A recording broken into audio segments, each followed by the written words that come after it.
বাংলা সাহিত্যে রবীন্দ্রনাথ ঠাকুর এবং কাজী নজরুল ইসলাম এই দুই মহারথীর উপস্থিতি যেন এক আকাশে দুই সূর্যের অবস্থান।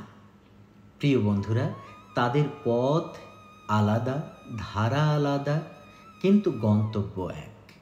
বাংলা ভাষাকে মহিমামণ্ডিত করে বিশ্ব সাহিত্যের মঞ্চে উচ্চতা প্রতিষ্ঠা করেছেন তারা দুজন। আত্মা ও শিল্পের দুই দিশারি, একদিকে রবীন্দ্রনাথ ঠাকুর, অন্যদিকে কাজী নজরুল ইসলাম। স্বভাব শান্ত, ধ্যানী, দার্শনিক, অগ্নিময়, বিদ্রোহী, বীর। ধারা প্রকৃতি প্রেম, মানবতাবাদ, বিপ্লব, সমতা ও সাম্য। উপাধি একজন কবিগুরু, অন্যজন বিদ্রোহী কবি। ভাষা একজনের মর্মস্পর্শী, গীতময়, ঝঙ্কারময় এবং শক্তিশালী। এখানে মর্মস্পর্শী ভাষা দুজনেরই, গীতময় দুজনেরই, কিন্তু ঝঙ্কারময় ও শক্তিশালী একটু রবীন্দ্রনাথের থেকে নজরুল আলাদা। প্রথমেই আসি রবীন্দ্রনাথ ঠাকুর। রবীন্দ্রনাথ ঠাকুর নীরবতার সুর, মানবতার এক অনন্য দৃষ্টান্ত।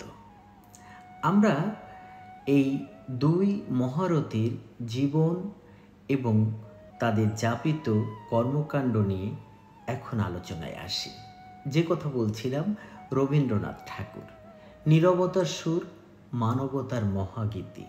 রবীন্দ্রনাথ বাংলা সাহিত্যে এনেছেন অন্তর্জগতের শান্ত মহিমা। তার কবিতা, গান ও উপন্যাস মহাজীবনের দুঃখ, সুখ, প্রেম, বিরহ, প্রকৃতি ও দর্শনকে গভীর কমলতায় স্পর্শ করেছে। যেখানে শব্দের শেষ, সেখানেই রবীন্দ্রনাথের নীরবতা শুরু হয়ে যায়। তিনি বাংলা ভাষাকে করে তুলেছেন সুরেলা। বাংলার গান, বাংলার নাটক, উপন্যাসে বিশ্বমানের উচ্চতা দিয়েছেন রবীন্দ্রনাথ ঠাকুর। প্রিয় দর্শক, অন্যদিকে কাজী নজরুল ইসলাম বজ্রের শব্দ, সংগ্রামের অগ্নিবীণা। কাজী নজরুল ইসলাম এনেছেন ঝড়ের মতো, এসেছেন বাংলা সাহিত্যে, দিয়েছেন গতি। তিনি কেবল কবি নন, যুগান্তকারী এক বিদ্রোহী। এই বিদ্রোহের সুর এবং দাবানল তিনি জাগিয়ে তুলেছেন। তার কলমে উচ্চারিত হয়েছে শোষিতের আর্তনাদ, সাম্যের ডাক, অন্যায়ের বিরুদ্ধে অগ্নিবীণা ধারণ করেছেন। তিনি গেয়েছেন, আমি চিরবিদ্রোহী বীর, আমি সাম্যের গান গাই, আমি ভেঙে করি সব চোরমার। এ হচ্ছে নজরুল ইসলাম। নজরুল বাংলা সাহিত্যে যুক্ত করেছেন ইসলামিক ও হিন্দু ভাবধারা, রণসঙ্গীত ও গণমানুষের ভাষা। গানে গানে এই দুই মহাশিল্পীর কিছু বিষয় তুলে আনা যাক।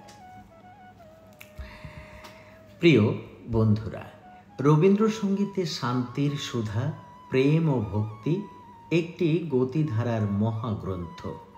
নজরুল সঙ্গীতে দীপ্তি, দ্রোহ, প্রেম ও ভক্তি, প্রেমের মিশ্রণ, কখনো রণতুর্য, কখনো প্রেমের তান পিঠা। দৃষ্টিভঙ্গিতে ভিন্ন, লক্ষ্য এক, মিল অমিল। এ বিষয়ে যদি আমরা একটু দেখি, তাহলে দেখতে পাব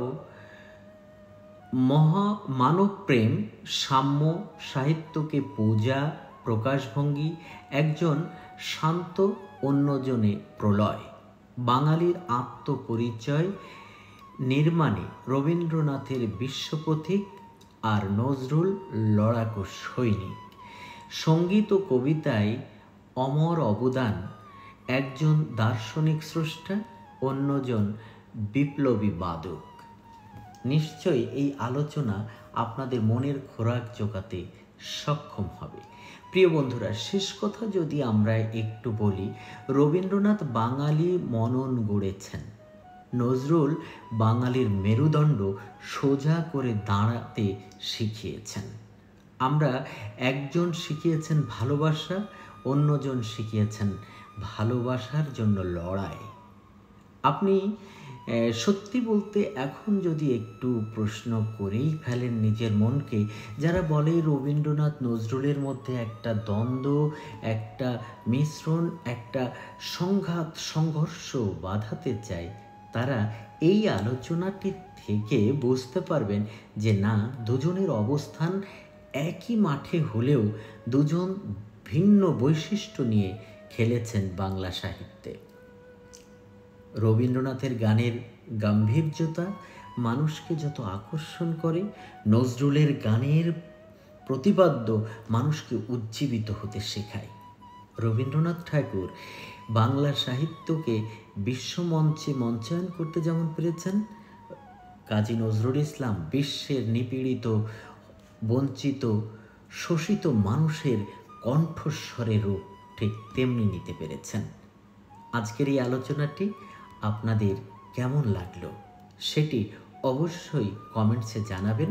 কাজী নজরুল ইসলাম কিংবা রবীন্দ্রনাথ ঠাকুর শুধু দুজনই নয়, বাংলা সাহিত্যে আরও অনেক কবি, সাহিত্যিক, প্রাবন্ধিক, নাট্যকার, উপন্যাসিক তারা লিখেছেন। কেউ শুধু উপন্যাসই লিখে গেছেন, কেউ শুধু গানই লিখেছেন, কেউ বা শুধু কবিতাই লিখেছেন, কেউ বা প্রবন্ধ লিখেছেন।